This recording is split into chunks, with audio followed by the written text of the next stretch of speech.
I have 3 world championship medals as a player and 1 as a coach. And so, it's a really great sport that teaches that there's a place kind of for everybody. Like Hadia with a great catch up the line. For almost 2 decades, Hadia Roderique was one of the most prominent ultimate frisbee players in Canada.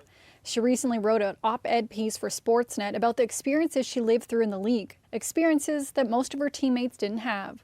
I think there's a lot of people in my community who don't realize sort of the things I had to deal with around the margins. Everybody knew that I looked different. Like I was the only Black woman basically in Toronto Frisbee for all of Toronto Frisbee, except for one other person who played a few years on the co-ed team. But it was just kind of the elephant in the room that we never talked about or really acknowledged. Was looking at D in the end zone. On the field, her nickname was Dee. She was an MVP that helped lead her team to world championships while representing Canada. While the sport was an escape for her, she was dealing with the added stress of microaggressions and casual racism faced on and off the field. Someone joking that I'm not really Black because X or Y or Z.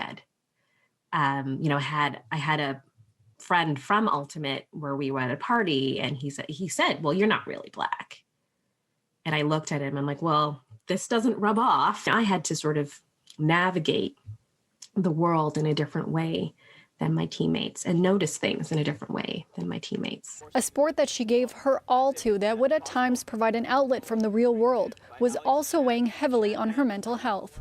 It is emotionally exhausting. There's research that shows that subtle discrimination and microaggressions can have just as big as an impact as sort of more overt microaggressions. And in fact, they might have a bigger impact because more of them happen cumulatively and repeatedly. So it's kind of like you're carrying this extra 10-pound weight around that others don't have to carry. She's hoping by sharing her story that people realize the impact their words and actions have on others, but also so that athletes, no matter how much they contribute, are held accountable. I think there need to be consequences for bad actions. I think people need to speak up when they see bad things happening. I think too often we let people get away with things because they're talented. Lindsay Dunn, City News.